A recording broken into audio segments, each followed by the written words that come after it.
आउ देख जने कुष्ठ रोगी ताहां पाखक आसी प्रणाम करी कहला बोली लिखाई किंतु मु चाहे जदि इंग्लिश अच्छी जदि हिंदी अच्छी ताल आपण पढ़िबे प्रणाम करी जो वर्ड लिखाई छै ओडिया रे एटा गोटे साधारण भाव रे लिखाई छै एटा राइट वर्ड नुहे ओके प्रेज द लॉर्ड जदि आपण हिंदी देखिबे हिंदी रे कोन लिखाई देखो प्रणाम लिखाई छै ताले इंग्लिश टा परफेक्ट ओके इंग्लिश रे लिखाई छै कि गोटे कुष्ठ रोगी ताहां पाखकू आसिकी ओके लिखाई छी कि से वर्शिप करबा को लागिला हालेलुया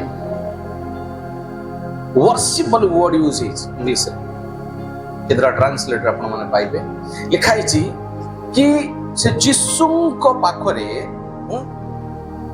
गला एवं गोटे कुष्ठ रोगी कोन कला उपासना करबा को लागिला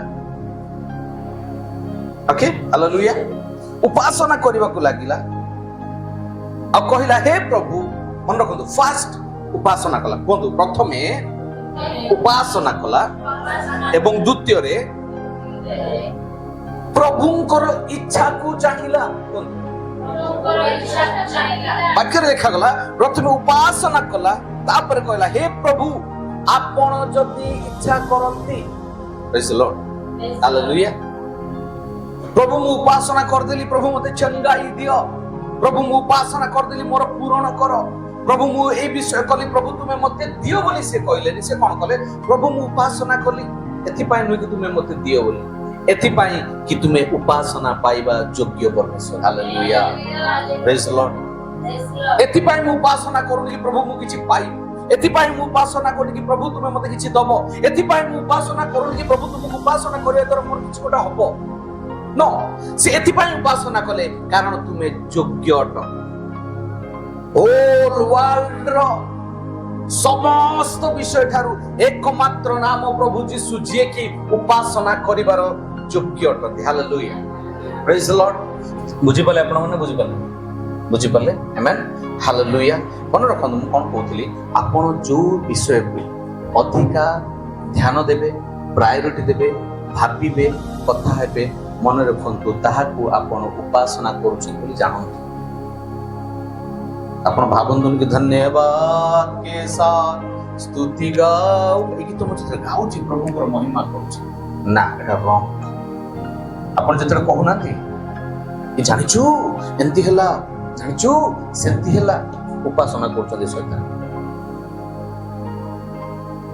जानिछु मोना बहुत रोग अछि रे डॉक्टर कहिछि मां बंचिबनी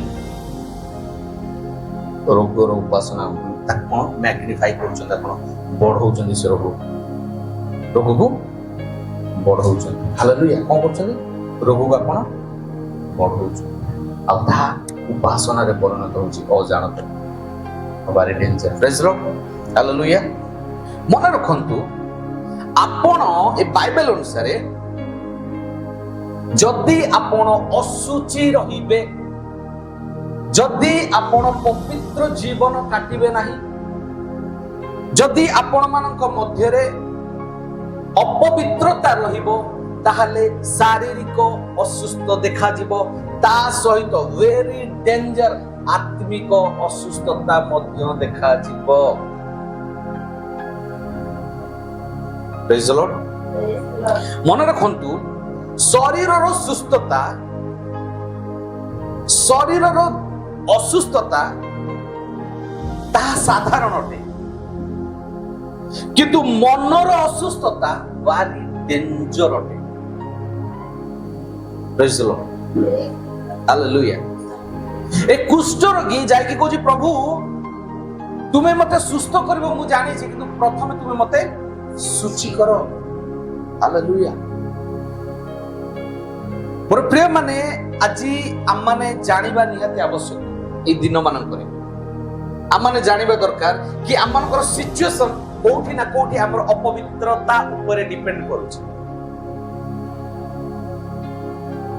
आम मानकर सुस्थता पवित्रता ऊपर डिपेंड करूछ हालेलुया बुझि परछ ना बुझि परना आमेन, हालेलुया। अरे हाँ यार ना कुछ तो बोलो, हालेलुया, प्रेज द लॉर्ड।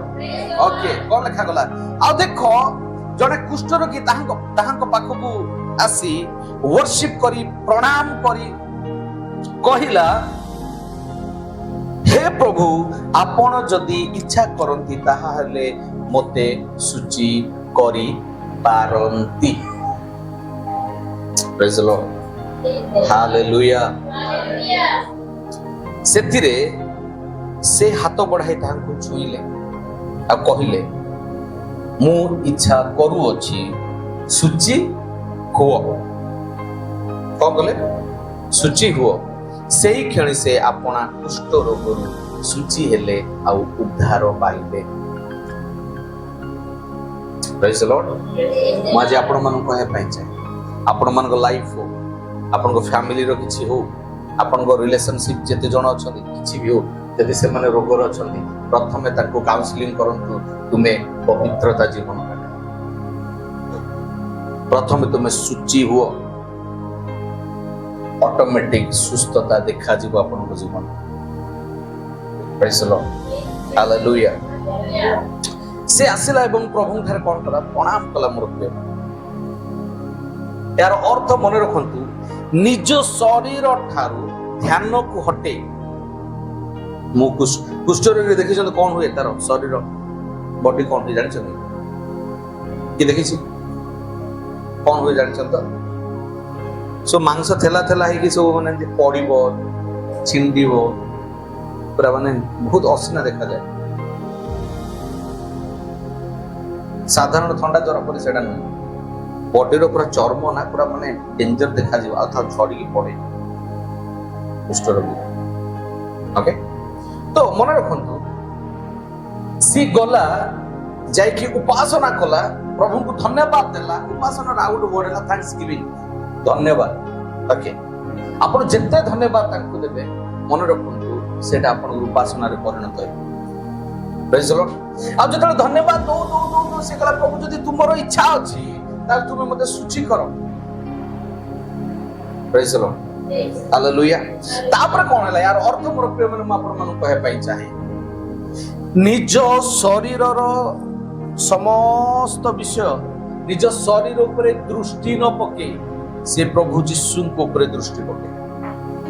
एत जण बुझुछन, गोटे कुष्ठ रोगी निज शरीर निजर कष्ट निजर व्याधा निजर समस्या को दृष्टि न पके, निजको खातिर न करी, से फर्स्ट प्रायोरिटी का देला प्रभु। आमेन।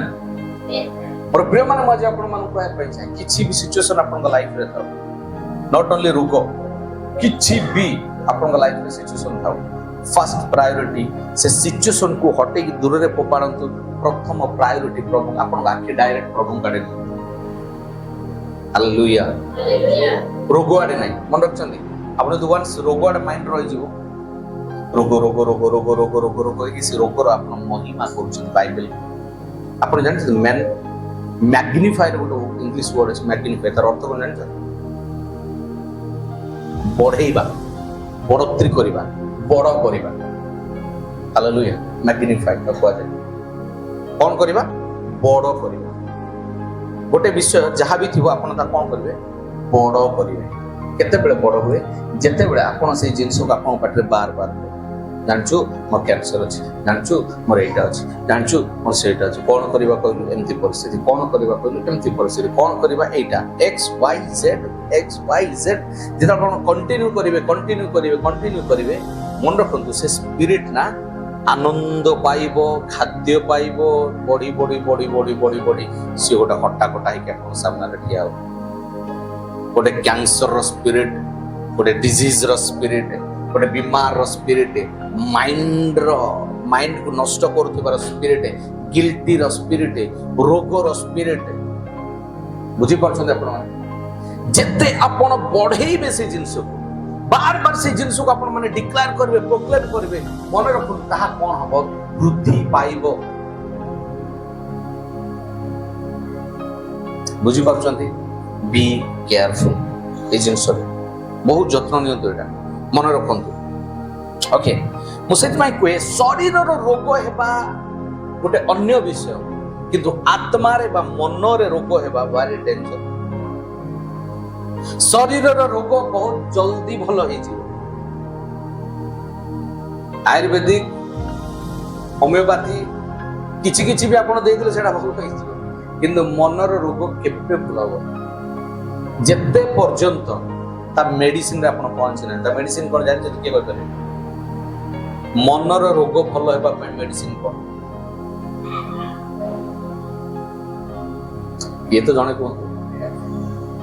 नो प्रेयर, नो घोषणा,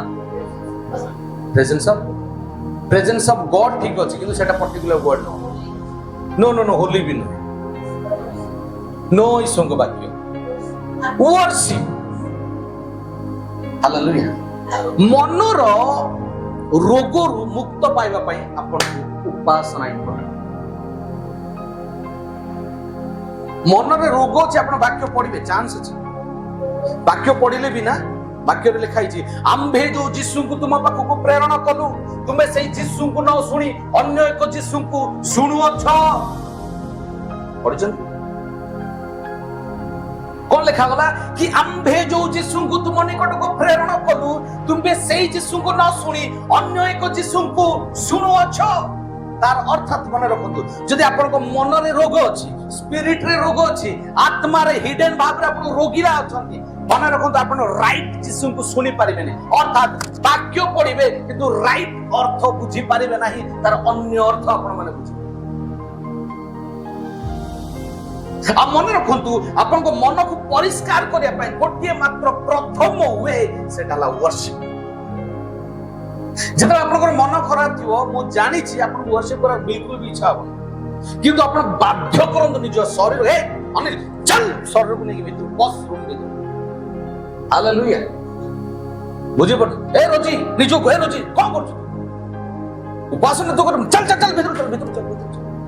तते उपासना करिवार अछि जेतेबेले आपण निज को कंट्रोल करिवे, निज शरीर को जबरदस्त नहीं खिजिबे।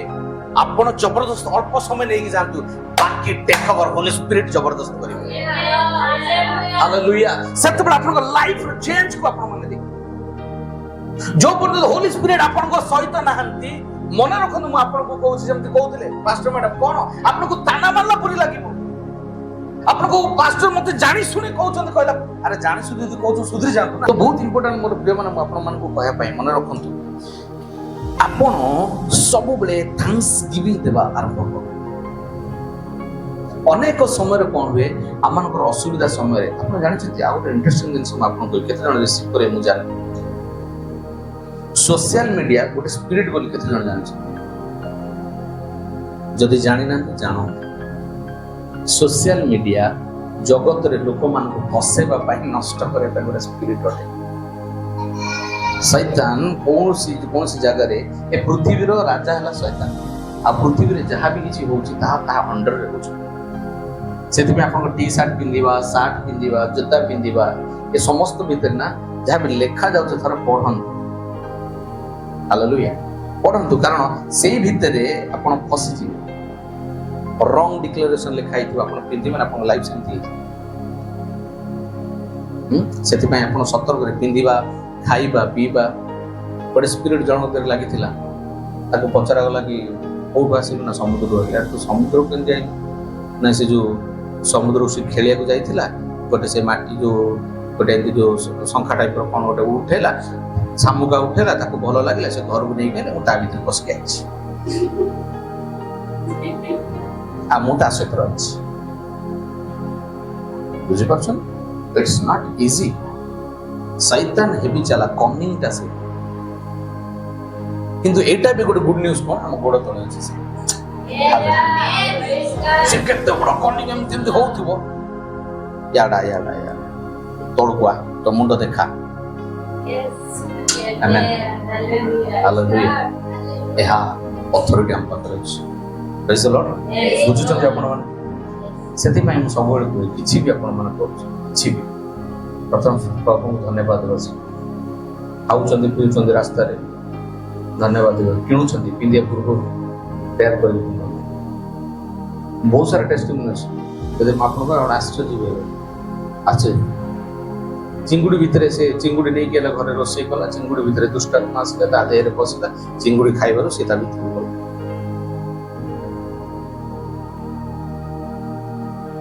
ଆଉ ଗୋଟେ ଜିନିଷ ମନେ ରଖନ୍ତୁ, ଆପଣ ମାନେ ଯୋଉ ଜିନିଷ ବେଶୀ ଭଲ ପାଆନ୍ତି ଖାଇବା ପାଇଁ, ତା ଦେଇ ଦୁଷ୍ଟାତ୍ମା ଆସିବ। ବହୁତ ସାରା ଜିନିଷ ଅଛି ଯୋଉଟା ଆପଣ ମାନେ କହିଲେ ଆପଣ ଭାବିବେ ମୁଁ ଖାଇବି କଣ, ପିଇବି କଣ, କେମିତି ଚଳିବି, ସବୁ କରିବେ ଆପଣ, କିନ୍ତୁ ଫାଷ୍ଟ ପ୍ରଭୁଙ୍କୁ ସମର୍ପିତ କରିବେ। ଯଦି ଫାଷ୍ଟ ଆପଣ ପ୍ରଭୁଙ୍କୁ ସମର୍ପିତ କରୁନାହାନ୍ତି, ବିଶ୍ୱାସ କରନ୍ତୁ ଛୋଟ ଛୋଟ ଜିନିଷରେ ବିନା ସୈତାନ ଆପଣଙ୍କ ଭିତରେ ବସିବ। ଛୋଟ ଛୋଟ ଜିନିଷ ବୁଝିପାରୁଛନ୍ତି ଆପଣ ମାନେ, ଏଥିପ୍ରତି ଆପଣ ମାନେ ଧ୍ୟାନ ଦେବେ, ବହୁତ ଇମ୍ପୋର୍ଟାଣ୍ଟ। ଆପଣ ମାନେ ମୁଁ ଆଉ ଗୋଟେ ଜିନିଷ କହିବା ପାଇଁ ଚାହେଁ, ମନେ ରଖନ୍ତୁ ମାଥ୍ୟୁ 8:2-3 ଯେମିତି ଆପଣ ପଢିଲେ, ସେ ଅନୁସାରେ ଯେତେବେଳେ ଜଣେ ନିଜକୁ ବା ନିଜର ଶରୀରକୁ ବା ନିଜର ଶରୀର ପରିସ୍ଥିତିକୁ ନ ଦେଖି ତାଙ୍କୁ ପ୍ରଥମ ସ୍ଥାନ ଦିଏ ଆଉ ଉପାସନା କରେ, ତେବେ ପ୍ରଭୁ ଉତ୍ତର ଦିଏ। ହାଲେଲୁୟା। ଗୋଟେ କୁଷ୍ଠ ରୋଗୀ ସେ ନିଜ ଶରୀରକୁ ଦେଖିଲାନି କି ମୋର କେମିତି ପଡୁଛି, କଣ ପଡୁଛି, କିଛି ଦେଖିଲାନି, କୋଉ ପ୍ରକାର ଅବସ୍ଥାରେ ମୁଁ ଅଛି ତାହା ଦେଖିଲାନି। ଫାଷ୍ଟ ସେ ପ୍ରଭୁକୁ ଦେଖିଲା କି ପ୍ରଭୁ ମୁଁ ତୁମକୁ ଦେଖୁଛି, ତୁମେ ଯୋଗ୍ୟ ପାଇବା ପରମେଶ୍ୱର, ପ୍ରଭୁ ତୁମେ ମହିମା ପାଇବା ପରମେଶ୍ୱର, ପ୍ରଭୁ ତୁମେ ଉପାସନା ପାଇବା ପରମେଶ୍ୱର, ସେଥିପାଇଁ ମୁଁ ତୁମକୁ ଉପାସନା କରୁଛି। ତାପରେ ତୁମ ଇଚ୍ଛା, ତୁମେ ଯଦି ଚାହୁଁଛ ମତେ ସୂଚୀକର ନହେଲେ। ୱାଓ, କି ୱଣ୍ଡରଫୁଲ ଫେଥ୍ ତାଙ୍କର, ୱଣ୍ଡରଫୁଲ ପ୍ରେଜେନ୍ସ। ହାଲେଲୁୟା। ହେଲେ ଆମେ ମାନେ ଉପାସନା କରିବା, ପ୍ରଭୁ ଦେବେ, ଆରେ ଦିଅନ୍ତୁ ନ ଦେବେ ତାଙ୍କ ଉପରେ ଡିପେଣ୍ଡ। ଆମମାନେ ଆମ କାମ କରିବା, କାହିଁକି? କାରଣ ସେ ଯୋଗ୍ୟ, ସେ ଯୋଗ୍ୟ। ପ୍ରେଜ୍ ଦ ଲର୍ଡ, ଆମେନ୍। এই কনসেপ্ট বুঝিলে ଆପଣ? ହାଲେଲୁୟା, ପ୍ରେଜ୍ ଦ ଲର୍ଡ। କଣ ଆଜି ଆପଣ ମାନେ ସେଇ ପ୍ରକାର ହେବା ପାଇଁ ଚାହୁଁଛନ୍ତି? ଡିସିସନ୍ ନିଅନ୍ତୁ, ପ୍ରଭୁ ହଁ ମୁଁ ସେଇ ପ୍ରକାର ହେବା ପାଇଁ ଚାହୁଁଛି। सोशल मीडिया भूल जाइए, सोशल मीडिया मन रखु यह गोटे स्पिरिट अटे। आ मैंने जब के बिलीव करना, फिल करना, मुझे कहूँ आज ट्राई कर आपण मैंने हार्ट रे सोशल मीडिया को धरतु। कहूँ सोशल मीडिया को धरवे, नेट ऑन थी, जब आपण मैंने चिंता करेंगे कि गोटे माने सोशल मीडिया मुझे चाहूँगी कि गोटे भल ड्रेस मुझे किणी, बिलीव करतु आपन आड ड्रेस आस केते जन अनुभव करछन जान 100%। आउ आपन माइंड रे खाली नेगेटिव थॉट्स, सेक्सुअली थॉट्स जदि रहिबो ना, आड रे सेट आस। एटा हमको प्रमाण करि देखिछु, हम सिखिछु। Very danger. आपणकर हार्ट बीट को ना आपन जोटा मुखरे को भीतर रहिले किछि हो, आपन तो वन्स पाटरे कहि देबे कि मो चाहू गोटे भलो गोटे कोन गोटे सोशल मीडिया मो जोटा भलो ड्रेस देखिबे, भलो ये देखिबे, हां भलो गोल्ड हैला, लोन रो देखिबे। आपन कहबे नै मो छोटे लोन अप्लाई करबी, हैला कि छोटे लोन अप्लाई करी आपन हटेबे, लोन आसे लोन। मु आपन को कहूची मन रखंतु, बिलीव मी, ध्यान देके सुनंतु मु कोन कहूची। सोशल मीडिया रो कान अच्छी, शैतान रो कान अच्छी, से शुणे आप। सेति में प्रभु कहले तुम जदि शैतान रो बंचिबा पई चाहछ, तार फर्स्ट प्रायोरिटी अन्य भाषा से बुझियो ना। Hallelujah, praise God. एतो जण बुझुछन मु जाने, फर्स्ट प्रायोरिटी अन्य भाषा कहबा स्टार्ट करो। अन्य भाषा रे रिखो तो राला बा सिखो तो ड्रेस ड्रेस आसी शैतान बुझि पाइबो बुझंतु। हालेलुया। स्वामी को गाली करे इच्छा होची, शाखा थाराला बारे को थोराला बासे कोन मो पास्टर कहूची अपन गाली करंतु स्वामी अन्य भाषा नो जगतर भाषा। जेतला अपन अन्य भाषा रे गाली करिवे, पवित्र आत्मा स्वामी को कथा कहिबे। किन जेतला अपन माने दुनिया भाषा रे गाली करिवे, शैतान कथा कहबो का। एटा छोटो जिंस न, बहुत डेंजर जिंस, आ बहुत सीक्रेट जिंस। कोन गोटे बेकार कथा पास्टर कहउछन, मन इच्छा कहउछन, नो मन इच्छा। मोर प्रिय माने बिल्कुल मन इच्छा नहीं। केतरा जिंस मु जेतरे जूम रे करे ना, मन बुझी पारंतु ବାକ୍ୟ ସରିଲା ପରେ କହନ୍ତି ପାଷ୍ଟର ଏଇଟା ଆମେ ନୂଆ ଶୁଣିଲୁ, ମୁଣ୍ଡ କାମ କଲାନି। ପ୍ରଭୁ ଆଶୀର୍ବାଦ କଲେ। ହାଲେଲୁୟା। ଟିକେ ଭିତରକୁ ଯାଆନ୍ତୁ ସବୁବେଳେ। ଅନ୍ୟ ଭାଷା ମୁଁ କାହିଁ କହିଲି ସୋସିଆଲ ମିଡିଆ, ଆପଣ ଯାହା ଚିନ୍ତା କରିବେ, ମୁହଁରେ ଯାହା କଥା ହେବେ, ଏବେ ଯଦି ଆମେ 2 ଜଣ ବସି ଗୋଟେ ବିଷୟ କଥା ହଉଥିବା ନା, ସୋସିଆଲ ମିଡିଆ ସେଇଟା ହିଁ ଆସିବ। ଦେଖିଲୁ ଦେଖିଲୁ, ହଁ ଆମେ ଯୋଉଟା କଥା ହଉଥିଲୁ ସେଇଟା ଆସିଲା, ଚାଲ ଚାଲ ଚାଲ ଚାଲ ଚାଲ, ତାପରେ ତାକୁ ଆପଣ ଷ୍ଟଡି କରିବା। ଶୈତାନ କ୍ୟାପଚର କରିଦେବ। ଆପଣ ମାନେ ଯୋଉ ମାଇଣ୍ଡରେ ସୋସିଆଲ ମିଡିଆ ଖୋଲିବେ, ଯାହା କଥା ହେବେ, ବିଶ୍ୱାସ କରନ୍ତୁ ସେମିତିଆ ହିଁ ରିଲ୍ସ ଆସିବ ଆପଣଙ୍କ ସାମ୍ନାରେ। ସେମିତିଆ ହିଁ ରିଲ୍ସ ଆସିବ, ଚାहे ସେ ପ୍ରଭୁଙ୍କର ବାକ୍ୟର ହଉ ନା କାହିଁକି, ଗୋଟେ ବାଳକ ହୁଅନ୍ତୁ ନା କାହିଁକି। ହାଲେଲୁୟା। ବହୁତ ଇମ୍ପୋର୍ଟାଣ୍ଟ ମୋର ପ୍ରିୟ, ବହୁତ ଇମ୍ପୋର୍ଟାଣ୍ଟ। ଆମେନ୍। ପ୍ରଥମ ସ୍ତର, ପ୍ରଥମ ରାସ୍ତା ପ୍ରେଜେନ୍ସ ଅଫ ଗଡ୍, ବାକ୍ୟ, ହୋଲି ଲାଇଫ, ସେଟା ସେକେଣ୍ଡ, ସେଟା ନିହାତି ଇମ୍ପୋର୍ଟାଣ୍ଟ। କିନ୍ତୁ ଫାର୍ଷ୍ଟ ପ୍ରାୟୋରିଟି ନିଜକୁ ଜୋର ଜବରଦସ୍ତି ପ୍ରଭୁଙ୍କର ଆପଣ ଗୋଟେ ରୁମ୍ ଭିତରକୁ ନିଅନ୍ତୁ, ଉପାସନା କରିବା ଷ୍ଟାର୍ଟ କରନ୍ତୁ। ଉପାସନା କଣ କରି, ଗୀତ ଆସୁନି ନ ଆସୁ, ଧନ୍ୟବାଦ ଧନ୍ୟବାଦ ଧନ୍ୟବାଦ ଧନ୍ୟବାଦ 100 ଥର କରନ୍ତୁ। ତାପରେ ହୋଲି ସ୍ପିରିଟ୍ ଟେକ୍ ଓଭର କରିବେ। ଆପଣ ବି ଜାଣିପାରିବେ ମୁଁ କଣ କରୁଛି। ସେଥିପାଇଁ ଲେଖାଗଲା, ଗୋଟେ ସାହାଯ୍ୟକାରୀ ଆତ୍ମା ତୁମମାନଙ୍କର ମଧ୍ୟରେ ଅଛନ୍ତି, ତୁମେ କଣ କରିପାର ନାହିଁ ତାହା ସେ ତୁମକୁ ଶିଖାନ୍ତି, ଆଉ ତୁମ ଦ୍ୱାରା ସେ କରନ୍ତି। ଆମେନ୍। ହାଲେଲୁୟା। ତ ଫାର୍ଷ୍ଟ ଆପଣଙ୍କୁ ନେବାର ଅଛି ସେ ସ୍ଥାନକୁ, ଆପଣଙ୍କୁ ଜୋର ଜବରଦସ୍ତି ଆପଣଙ୍କୁ ସେ ସ୍ଥାନକୁ ନେବାର ଅଛି। କୁହନ୍ତୁ, ମତେ ନିଜକୁ ଅସୁବିଧା ସମୟରେ, କଷ୍ଟର ସମୟରେ, ସମସ୍ୟାର ସମୟରେ, ତାଡ଼ନାର ସମୟରେ, ଦୁଃଖର ସମୟରେ ଜୋର ଜବରଦସ୍ତି ନିଜ ଶରୀରକୁ ପ୍ରଭୁଙ୍କର ଉପସ୍ଥିତିକୁ ଉପାସନା କରିବା ପାଇଁ ନେବାକୁ ଅଛି। ହାଲେଲୁୟା। ଆପଣ ଜାଣିଛନ୍ତି, ଆପଣ ଯିଏ ଆପଣଙ୍କ ଶରୀର ସିଏ ନୁହେଁ। ଏଇ କେତେଟା ଜିନିଷ ଆପଣ ଡିପ୍ ଜିନିଷ ବୁଝିବାର ଅଛି। ସେଥିପାଇଁ ପ୍ରଭୁ କଣ କହିଲେ, ନିଜ ଶରୀର ନିଜ କଣ୍ଟ୍ରୋଲରେ ଆଣ। ତାର ଅର୍ଥ କଣ ଜାଣିଛ? ନିଜ ଶରୀର ନିଜ କଣ୍ଟ୍ରୋଲ, ମିନିଂ ପାଣି ବୋଟଲ ଯୋଉଟା ଭିତରେ ଯୋଉଟା ଅଛି ସେଟା ନୁହଁ। ପାଣି ବୋଟଲ ଅଲଗା ଫ୍ୟାକ୍ଟ୍ରିରେ ବନା ହଉଛି, ପାଣି ଅଲଗା ରୁ ଆସୁଛି, ମିଶିଲା ପରେ ପାଣି ବୋଟଲ। ସେମ୍ ୱେ ଆପଣ ଅଲଗା, ଆପଣଙ୍କ ଉପରେ ଯୋଉ କବଚ ଅଛି ଶରୀର ସିଏ ଅଲଗା। ଆମେନ୍। ତ ଆପଣଙ୍କୁ ଆପଣଙ୍କ ଶରୀରକୁ ଜୋର ଜବରଦସ୍ତି କରିବାର ଅଛି ପ୍ରଭୁଙ୍କ ପାଖକୁ ଯିବା। ଦେନ୍ ଓନ୍ଲି ଆପଣ ମାନେ କଣ ହାଇ ଲେଭେଲର ଚେଞ୍ଜନେସ୍ କୁ ଦେଖିବେ। ଆମେନ୍। ହାଲେଲୁୟା। ମୋ ସହିତ ଆପଣ ମାନେ ବାହାର କରନ୍ତୁ।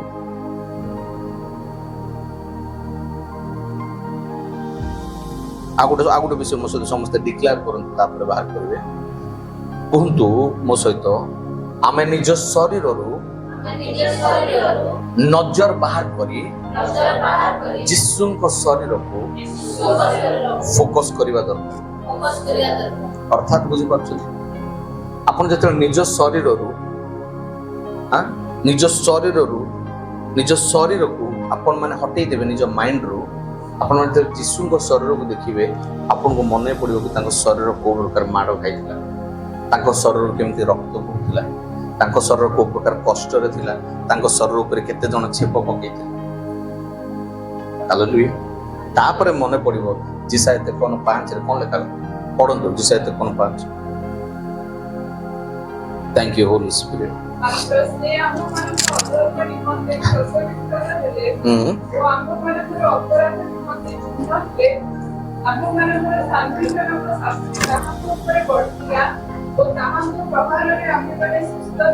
ହାଲେଲୁୟା।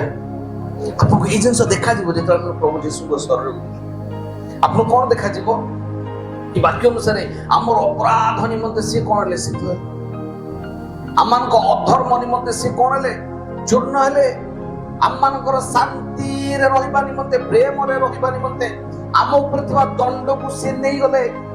ହାଲେଲୁୟା। ଏବଂ ତାଙ୍କର ପ୍ରତ୍ୟେକ ପ୍ରହାର, ପ୍ରତ୍ୟେକ ଡିଜିଜ, ପ୍ରତ୍ୟେକ ସମସ୍ୟା, ପ୍ରତ୍ୟେକ ଅହଙ୍କାର, ପ୍ରତ୍ୟେକ ଅଭାବ ଆମକୁ ଦୂର କରିଛି। ପ୍ରାକ୍ଟିକାଲ ଲାଇଫ ବେଳେ ବେଳେ ବଞ୍ଚିବାକୁ ଶିଖନ୍ତୁ। ଆପଣଙ୍କର କିଛି ବି ଜିନିଷ ଆପଣଙ୍କ ଶରୀରକୁ ଥରେ ଡିଲେଟ୍ କରନ୍ତୁ ଏବଂ ପ୍ରଭୁ ଯୀଶୁଙ୍କ ସ୍ୱର ପ୍ରଣାମ। ଆପଣମାନେ ପ୍ରେମ ଶିଖିବେ, ଆପଣମାନେ ଶାନ୍ତି ଶିଖିବେ, ଆପଣମାନେ ରୋଗର ସୁସ୍ଥତାକୁ ଅନୁଭବ କରିବେ। ହଁ କି ନାହିଁ? ରୋଗର ସୁସ୍ଥକୁ ଆପଣମାନେ ଅନୁଭବ କରିବେ ଏବଂ ଶରୀରର ସୁସ୍ଥତା, ଆତ୍ମାର ସୁସ୍ଥତାକୁ, ମନର ସୁସ୍ଥତାକୁ ଆପଣମାନେ ଅନୁଭବ କରିବେ। ଆଉ ଯୋଉ ପର୍ଯ୍ୟନ୍ତ ପ୍ରଭୁ ଯୀଶୁଙ୍କ ଶରୀରକୁ ଆପଣମାନେ ଦେଖି ନାହାନ୍ତି, ସେ କ୍ଷତ ବିକ୍ଷତ ଶରୀରକୁ ଆପଣମାନେ ଅନୁଭବ କରିପାରୁନାହାନ୍ତି, ସେଇ ପର୍ଯ୍ୟନ୍ତ ଆପଣମାନେ କେବେ ବି ସୁସ୍ଥତାକୁ ଅନୁଭବ କରିପାରିବେ। ବାର ବାର କହୁଛି ସୁସ୍ଥତା, ଦୁଇ ପ୍ରକାର ସୁସ୍ଥତା। କଣ? ଗୋଟେ ହେଲା ଶରୀରର ସୁସ୍ଥତା, ଆଉ ଗୋଟେ ହେଲା ମନର ସୁସ୍ଥତା। ଶରୀରର ସୁସ୍ଥତା ଦୂର ହେବା ବହୁତ ସହଜ, ମନର ଅସୁସ୍ଥତା ଦୂର ହେବା ଭାରି କଷ୍ଟ। ଶରୀରର ଅସୁସ୍ଥତା ବହୁତ ଜଲ୍ଦି ଆପଣମାନେ ସୁସ୍ଥ ହେଇଯିବେ। ଓକେ, ପ୍ରଥମ ପିତର 2:24।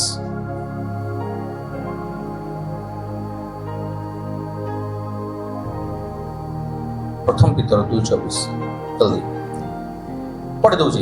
ତାହାଙ୍କର ପ୍ରହାର ଦ୍ୱାରା ଆମ୍ଭେମାନେ ସୁସ୍ଥ ହୋଇଅଛୁ। ହାଲେଲୁୟା। କଣ ଲେଖାଗଲା? ତାହାଙ୍କର ଅନେକ ବିଷୟ ଲେଖା ହେଇଛି, ତାର ମେନ୍ ମୁଦ୍ଦାକୁ ମୁଁ ପଢିଲି। ତାହାଙ୍କର କଣ ଦ୍ୱାରା? ପ୍ରହାର ଦ୍ୱାରା। ତାହାଙ୍କ ଉପରେ ଯୋଉ ପ୍ରହାର ପଡିଲା ତାହା ଦ୍ୱାରା ଆମମାନେ ସୁସ୍ଥ ହୋଇଅଛୁ। ସମସ୍ତେ ଡିକ୍ଲେୟାର କରନ୍ତୁ, ହାତ ଉଠାନ୍ତୁ ଏବଂ କୁହନ୍ତୁ, ମୁଁ ଏବଂ ମୋ ଘର ତାଙ୍କ ପ୍ରଭୁ ଯୀଶୁଙ୍କର ପ୍ରହାର ଦ୍ୱାରା ଆମ୍ଭେମାନେ ସୁସ୍ଥ ହୋଇଅଛୁ। ହାଲେଲୁୟା, ପ୍ରେଜ୍ ଦ ଲର୍ଡ। କୁହନ୍ତୁ, ସମସ୍ତ ରୋଗକୁ ସେ ସୁସ୍ଥ କଲେ। ଛୋଟ ରୋଗ, ବଡ଼ ରୋଗ, ଦାମୀ ରୋଗ, ଗରିବ ରୋଗ, ନିଜର ପଡୋଶୀର ରୋଗ, ନିଜର ଜେନେରେସନରୁ ଆସିଥିବା ରୋଗ, ପ୍ରତ୍ୟେକ ରୋଗକୁ ପ୍ରଭୁ ସୁସ୍ଥ କରିପାରନ୍ତି। ହାଲେଲୁୟା। କଣ କହିଥିଲି? ଦୁଇ ପ୍ରକାର ସୁସ୍ଥତା। କଣ? ଗୋଟେ ହେଲା ଶରୀରର ସୁସ୍ଥତା, ଗୋଟେ ଆତ୍ମାର ସୁସ୍ଥତା। ମୋର ପ୍ରିୟମାନେ, ମୁଁ ଆପଣଙ୍କୁ ବାର ବାର କହୁଛି, ଶରୀରର ସୁସ୍ଥତା କ୍ଷଣସ୍ଥାୟୀ, ସାଙ୍ଗେ ସାଙ୍ଗେ ହେଇଯିବ, କୋଉଠି ବି ହେଇଯିବ। ଆତ୍ମାର ସୁସ୍ଥତା ଭାରି ଡେଞ୍ଜର। ପ୍ରେଜ୍ ଦ ଲର୍ଡ। ହାଲେଲୁୟା। ଆତ୍ମାରେ ଯଦି ଆପଣମାନେ ଦୁର୍ବଳ ରହୁଛନ୍ତି, ବିଶ୍ୱାସ କରନ୍ତୁ ଆପଣ ବହୁତ ହଇରାଣ ହେଇଯିବେ। ମନରେ ଯଦି ଆପଣ ଅସୁସ୍ଥ ରହୁଛନ୍ତି, ଭାରି ଡେଞ୍ଜର, ବହୁତ ଡେଞ୍ଜରରେ ଆପଣମାନେ ପଡ଼ିବେ। ସେଥିପାଇଁ ମାଇଣ୍ଡକୁ କରପ୍ଟ ହେବାକୁ ଦିଅନ୍ତୁ। ବୁଝିପାରୁଛନ୍ତି? ମାଇଣ୍ଡକୁ କେବେ ବି ଆପଣମାନେ କରପ୍ଟ ହେବାକୁ ଦିଅନ୍ତୁ। କେତେ ଜଣ ବୁଝୁଛନ୍ତି? ଯଦି ଆପଣମାନେ ଜିସାୟ 6:20 ଦେଖିବେ, ପଢିବା ଦରକାର। ଜିସାୟ 6:20 ସେଠି କାହା ବିଷୟ ଲେଖା ହେଇଛି ଜାଣିଛନ୍ତି? ସେଠି ଜେରିକୋ ପ୍ରାଚୀର ବିଷୟ ଲେଖା ହେଇଛି। ଜେରିକୋ ପ୍ରାଚୀର ବିଷୟରେ ଲେଖା ହେଇଛି କି ପାଚେରୀକୁ ଏମାନେ ଯେତେବେଳେ ଉପାସନା କଲେ, ଉଚ୍ଚ ଆୱାଜରେ ଜୟ ଧ୍ୱନି କରି, ଯେତେ ଲେଖା ହେଇଛି କଣ ଜାଣିଛନ୍ତି? ଏମିତି ଲେଖା ହେଇଛି, ତାହାପରେ ଲୋକମାନେ ଜୟ ଧ୍ୱନି କଲେ ଏବଂ ତୁରୀ ବାଜିଲା। ଲୋକମାନେ ତୁରୀ ଶବ୍ଦ ଶୁଣୁ ଉଚ୍ଚ ସ୍ୱରରେ ଜୟ ଧ୍ୱନି କରିବା ମାତ୍ରେ ପ୍ରାଚୀର କଣ ହେଲା? ଭୂମିସାତ ହେଲା। ହାଲେଲୁୟା। ମୋର ପ୍ରିୟ ମାନେ, ମୁଁ ଆପଣମାନଙ୍କୁ କହିବା ପାଇଁ ଚାହେଁ, ଆପଣଙ୍କ ଆଗରେ ଦୃଶ୍ୟ ଭାବରେ ଠିଆ ହେଇଥିବା ପାଚେରୀ, ରୋଗ, ଶାନ୍ତି, କର୍ଜ, ଅଭାବ, ଯେକୌଣସି ଜିନିଷ, ତାହା ଉଚ୍ଚସ୍ୱର କରିବା ଦ୍ୱାରା ଆଜି ଭାଙ୍ଗିବାକୁ ଯାଉଛି। ଆମେନ୍। ହାଲେଲୁୟା। ଉଚ୍ଚସ୍ୱର ମିନ୍ସ ଫାଷ୍ଟ ପ୍ରଭୁଙ୍କ ପାଖକୁ ଯାଇକି ପ୍ରଭୁଙ୍କ ସହିତ ଧନ୍ୟବାଦ ଦେବା ଷ୍ଟାର୍ଟ କରନ୍ତୁ। ହାଲେଲୁୟା। ପ୍ରଭୁଙ୍କୁ ଧନ୍ୟବାଦ ଦେବା ଆରମ୍ଭ କରନ୍ତୁ। ଆପଣଙ୍କୁ ଜେରିକୋ ପ୍ରାଚୀର ଆଜି ଭାଙ୍ଗିବାକୁ ଯାଉଛି। ପ୍ରେଜ୍ ଦ ଲର୍ଡ। ହାଲେଲୁୟା। ଏଟା ହେଲା ଫାଷ୍ଟ ଆଣ୍ଡ ସେକେଣ୍ଡ। ଆତ୍ମିକ ବିଷୟ କହିବି, ତାପରେ ବନ୍ଦ କରିବି। ସେକେଣ୍ଡ ବିଷୟଟା, ଯେତେବେଳେ ଶିଲା ଆଉ ପାଉଲ ତାଙ୍କୁ ବନ୍ଧା ଯାଇଥିଲା, ହାତ ଗୋଡ଼ ସବୁ ବନ୍ଧା ହେଇଥିଲା, ଆଉ ସେମାନେ କାରାଗାରରେ କଣ କଲେ? ଉପାସନା କଲେ। ସମସ୍ତେ ଜାଣିଛନ୍ତି। ଯେତେବେଳେ ସେମାନେ ଉପାସନା କଲେ, ଏଟା ଯଦି ଆପଣମାନେ ପଢିବେ କୋଉଠି, ପ୍ରେରିତ 16ରେ ଲେଖା ହେଇଛି। ଯେତେବେଳେ ସେମାନେ ଉପାସନା କଲେ, ପ୍ରଥମେ କଣ ହେଲା? ଶାରୀରିକ ବିଷୟ କହୁଛି, ହେଲା, ଜାଣନ୍ତୁ, ଶୁଣନ୍ତୁ। ଶାରୀରିକରେ ମାନେ କଣ ହେଲା? ଗୋଟେ ପ୍ରଭୁଙ୍କ ଉପସ୍ଥିତି ଆସିଲା, ଭୂମିକମ୍ପ ଆସିଲା, ତାଙ୍କର ହାତରେ ବନ୍ଧା ହେଇଥିବା ଚେନ୍ ଛିଣ୍ଡିଗଲା, ଗୋଡ଼ରେ ବନ୍ଧା ହେଇଥିବା ଚେନ୍ ଛିଣ୍ଡି ଗଲା, ତାଙ୍କୁ ଆମ୍ବୁରିକି ବନ୍ଧା ହେଇଥିବା ସମସ୍ତ ବିଷୟ ଛିଣ୍ଡି ଗଲା, ଆଉ ସେ ଠିଆ ହେଲେ। ଶାରୀରିକ ସୁସ୍ଥତା, କୁହନ୍ତୁ ଶାରୀରିକ ସୁସ୍ଥତା। ଏବେ ଆସିବେ ଆତ୍ମିକ ସୁସ୍ଥତା। ଆତ୍ମିକ ସୁସ୍ଥତା କଣ ଜାଣିଛ? ତାଙ୍କର ଜେଲର, ହାଲେଲୁୟା, ସମସ୍ତେ କୁହନ୍ତୁ ତାଙ୍କର ଜେଲର ଆଉ ତାଙ୍କର ବିଚାରକର୍ତ୍ତା ମାନେ, କାରାଗାର ମାନେ କାରାରକ୍ଷକ ମାନେ ମନ ପରିବର୍ତ୍ତନ କରେ। ଏହାକୁ କୁହାଯାଏ ଆତ୍ମୀୟ ସୁସ୍ଥତା। ପାଉଲ ସିଲା ଆତ୍ମାରେ ଆଗରୁ ସୁସ୍ଥ ଥିଲେ, ଶରୀରରେ ବନ୍ଧନ ଥିଲା, ପ୍ରଭୁ ଭାଙ୍ଗିଦେଲେ। କିନ୍ତୁ ତାଙ୍କର ବିଚାରକର୍ତ୍ତା ମାନେ, ସେ ରାଜା ମାନେ, ସେ ଜେଲର ଅଧିକାରୀ ମାନେ, ଯୋଉମାନେ ବାନ୍ଧିକି ରଖିଥିଲେ, ସେମାନେ ହୁଏତ ଶରୀରରେ ସୁସ୍ଥ ଥିଲେ, ଚଙ୍ଗାଇ ଥିଲେ, ଆତ୍ମାରେ ସେମାନେ ରୋଗିଲା ଥିଲେ। ସେଥିପାଇଁ ପ୍ରଭୁ ଆତ୍ମାରେ ସେମାନଙ୍କୁ, ମନରେ ସେମାନଙ୍କୁ ସୁସ୍ଥତା କଲେ। ଆଉ ସେମାନେ ନିଜ ଭୁଲକୁ ବୁଝି ପାରିଲେ, ଶିଲା ଏବଂ ପାଉଲକୁ ବୁଝି ପାରିଲେ, ତାଙ୍କ ପ୍ରାର୍ଥନାକୁ ବୁଝି ପାରିଲେ, ପ୍ରଭୁଙ୍କ ଶକ୍ତିକୁ ବୁଝି ପାରିଲେ। ଏବଂ ବାକ୍ୟରେ ଲେଖା ହେଇଛି, ସେମାନଙ୍କୁ ତୁମେ ଛାଡ଼, ସେମାନେ ଆଗକୁ ଯାଆନ୍ତୁ, ସେମାନଙ୍କର ମୃତ୍ୟୁ ନାହିଁ, ସେମାନେ ଯାହା ଚାହୁଁଛନ୍ତି ତାହା କରନ୍ତୁ ଏବଂ ନିଜେ ବି ପରିବର୍ତ୍ତନ ହେଲେ। ହାଲେଲୁୟା। ଏହାକୁ କୁହାଯାଏ ଆତ୍ମୀୟ ସୁସ୍ଥତା। ମୋର ପ୍ରିୟମାନେ, ମୁଁ ଆଜି ଆପଣମାନଙ୍କୁ କହିବା ପାଇଁ ଚାହେଁ, ଆପଣମାନେ ଯେତେବେଳେ ଉପାସନା କରିବା ଆରମ୍ଭ କରିବେ, ସତ୍ୟ ଏବଂ ଆତ୍ମାର ସହିତ, ଦୁଇଟା ବିଷୟ ଭାଙ୍ଗିବ। ପ୍ରଥମ କଣ? ଶାରୀରିକ ସୁସ୍ଥତା। ଦ୍ୱିତୀୟ କଣ? ଆତ୍ମୀୟ ସୁସ୍ଥତା। ଆତ୍ମୀୟ ସୁସ୍ଥତାର ସିମ୍ପଲ ୱାର୍ଡ ମନର ସୁସ୍ଥତା। ହାଲେଲୁୟା, ପ୍ରେଜ୍ ଦ ଲର୍ଡ। ତ ଆଜି ଆପଣମାନେ ସେଇ ପ୍ରକାର ଉପାସକ ହୁଅନ୍ତୁ, ସେଇ ପ୍ରକାର ଉପାସକ ହୁଅନ୍ତୁ, ଆପଣଙ୍କ ମନର ସୁସ୍ଥତା ଅସୁସ୍ଥତା ଭାଙ୍ଗିଯିବ। ମନରେ ଥିବା ଛୁପା ହୁଆ ଗନ୍ଦି ସ୍ପିରିଟ ହଟିଯିବ ମୋର ପ୍ରିୟ। ଆଉ ଶରୀରରେ ତ ସୁସ୍ଥତା ପାଇବେ, ମନରେ ବି ସୁସ୍ଥତା ପାଇବେ। ହାଲେଲୁୟା, ପ୍ରେଜ୍ ଦ ଲର୍ଡ, ପ୍ରେଜ୍ ଦ ଲର୍ଡ। ଗୋଟେ ଜିନିଷ କହିକି ଏଣ୍ଡ କରିବି, ଯେତେବେଳେ ଆପଣ ଉପାସନା କରିବେ, ଶରୀରର ଦୁର୍ବଳତା ତ ଯିବ, ଆତ୍ମାର ଦୁର୍ବଳତା ଆଉ ଗୋଟେ ୱେରେ ଆପଣମାନଙ୍କୁ କହିବି। ଆତ୍ମାରେ ଜେରିକୋ ପ୍ରାଚୀର ଭାଙ୍ଗିବାର ଅର୍ଥ, ଆପଣମାନେ ଯଦି ଭୁଲ କରିଛନ୍ତି, ପ୍ରଭୁ ଆପଣଙ୍କୁ କଥା କହିବେ। ଆପଣମାନେ ଯଦି ଠିକ କରିଛନ୍ତି କିନ୍ତୁ ଆପଣମାନେ ନିନ୍ଦା ପାଉଛନ୍ତି, ପ୍ରଭୁ ଆପଣଙ୍କୁ ଶାନ୍ତ। କେତେ ଜଣ ବୁଝିପାରିଲେ? ଶରୀରର ଅସୁସ୍ଥତା ପ୍ରଭୁ ରିଲିଜ କରିବେ, ଦେଖାଯିବ, କିନ୍ତୁ ଅସୁସ୍ଥ ମନର ରୋଗକୁ ପ୍ରଭୁ ଦୁଇ ପ୍ରକାର ଭାବରେ ଆପଣମାନଙ୍କୁ କ୍ଲିୟର କରିବେ। ଗୋଟେ, ଯଦି ଆପଣମାନେ ବାସ୍ତବରେ କିଛି ଭୁଲ କରିଛନ୍ତି, ପ୍ରଭୁ ଆପଣଙ୍କୁ ମନ ପରିବର୍ତ୍ତନ କରିବେ। ଯେମିତି ଜେଲର ମାନେ ଭୁଲ କରିଥିଲେ, ତାଙ୍କୁ ମନ ପରିବର୍ତ୍ତନ ପ୍ରଭୁ କରିବେ। ଆପଣଙ୍କର ମନ ପରିବର୍ତ୍ତନ ହବ। ଆପଣ ଯୋଉଟା ଭୁଲ କରିଛନ୍ତି ବୁଝିବେ, ଆପଣ ରଙ୍ଗ ଡିସିସନ ନେବେନି ବୋଲି ଆପଣ ଡିସିସନ ନେବେ। ଏହା ହେଲା ଆତ୍ମୀୟର ପରିବର୍ତ୍ତନ। ଆଉ ଦ୍ୱିତୀୟ ବିଷୟ, ଯଦି ଆପଣ ରାଇଟରେ ଅଛନ୍ତି, ଆପଣଙ୍କ ବିରୁଦ୍ଧରେ କିଏ କହିছে, ଆପଣ ପ୍ରଭୁ ତାର ଆପଣଙ୍କୁ ସାନ୍ତ୍ୱନା ଦେବେ, ଆପଣ ଆଗକୁ ବଢିବେ। ପ୍ରେଜ୍ ଦ ଲର୍ଡ, ହାଲେଲୁୟା। ଆସନ୍ତୁ ନିଜ ହାତକୁ ଉଠାନ୍ତୁ, ପ୍ରଭୁଙ୍କ ଠାରେ ଧନ୍ୟବାଦ। ଯେତେବେଳେ ଆପଣମାନେ ନିଜ ଆତ୍ମାକୁ ଶୁଚି କରୁଛନ୍ତି, ପବିତ୍ର କରୁଛନ୍ତି, ନିଜ ଶରୀରକୁ ଶୁଚି କରୁଛନ୍ତି, ପବିତ୍ର କରୁଛନ୍ତି, ଏହାର ଅର୍ଥ ଆପଣ ପ୍ରଭୁଙ୍କ ଠାରେ ବାସ୍ତବରେ ଉପାସନା କରୁଛନ୍ତି। ଆଉ ବାଇବେଲରେ ଲେଖାଯାଏ, ଯୋଉମାନେ ଉପାସନା କରନ୍ତି ସେମାନଙ୍କର ବନ୍ଧନ ଭାଙ୍ଗିଥାଏ। ଯୋଉମାନେ ଉପାସନା କରନ୍ତି ସେମାନେ ମନ ପରିବର୍ତ୍ତନ କରନ୍ତି। ଯୋଉମାନେ ବାସ୍ତବରେ ଉପାସନା କରନ୍ତି, ପ୍ରଭୁ ସେମାନଙ୍କ ହୃଦୟରେ କଥା କୁହନ୍ତି। ଯୋଉମାନେ ଉପାସନା କରନ୍ତି, ସ୍ୱର୍ଗ ତାଙ୍କ ନିମନ୍ତେ ଓହ୍ଲେଇ ଆସେ। ଯୋଉମାନେ ଉପାସନା କରନ୍ତି, ତାଙ୍କ ଲାଇଫରେ ପ୍ରତ୍ୟେକ ବନ୍ଧନ ଭାଙ୍ଗିଯାଏ। ମୋର ଯେତେବେଳେ ଜଣେ ଉପାସନା କରେ, ପ୍ରଭୁ ତାଙ୍କୁ କମ୍ଫର୍ଟ ଦିଅନ୍ତି। ଯେତେବେଳେ ଜଣେ ଉପାସନା କରେ, ପ୍ରଭୁ ତାଙ୍କ ହୃଦୟରେ ଠିକ ଆଉ ଭୁଲର ବିଚାର କରିବାର ଶକ୍ତି ଦିଅନ୍ତି। ଯେତେବେଳେ ଜଣେ ଉପାସନା କରେ, ସେ ନମ୍ର ହେଇଯାଏ। ଯେତେବେଳେ ଜଣେ ଉପାସନା କରେ, ସେ ନିଜ ଶରୀରକୁ ଇମ୍ପୋର୍ଟାନ୍ସ ନ ଦେଇକି ପ୍ରଭୁଙ୍କ ଶରୀରକୁ ଦେଖେ। ଯେତେବେଳେ ଜଣେ ଉପାସନା କରେ, ସେ ତାର ଦୁଃଖ, କଷ୍ଟ, ଅଭାବ, ଯନ୍ତ୍ରଣା, ତାରଣା, କଷ୍ଟ ପ୍ରତ୍ୟେକ ବିଷୟକୁ ନ ଦେଖି ଯୀଶୁଙ୍କର ସେ କ୍ରୁଶକୁ ଦେଖେ। ମୋର ପ୍ରିୟ, ଯୋଉ କ୍ରୁଶ ଦ୍ୱାରା ପ୍ରଭୁ ଲହୁ ପ୍ରଭୁ ଝରେଇଲେ, ସେ କ୍ରୁଶକୁ ଆପଣମାନେ ଦେଖନ୍ତୁ। ବର୍ତ୍ତମାନ ଆପଣମାନଙ୍କର ସମୟ, ନିଜକୁ ପରିବର୍ତ୍ତନ କରନ୍ତୁ, ନିଜକୁ ଶୁଚି ଏବଂ ପବିତ୍ର କରନ୍ତୁ। ଯେତେବେଳେ ଆପଣ ଶରୀରରେ ଶୁଚି ହେବେ, ଆତ୍ମାରେ ଶୁଚି ହେବେ, ଆପଣଙ୍କର ଶାରୀରିକ ରୋଗ, ଆତ୍ମିକ ରୋଗ ଛାଡ଼ିକି ଚାଲିଯିବ।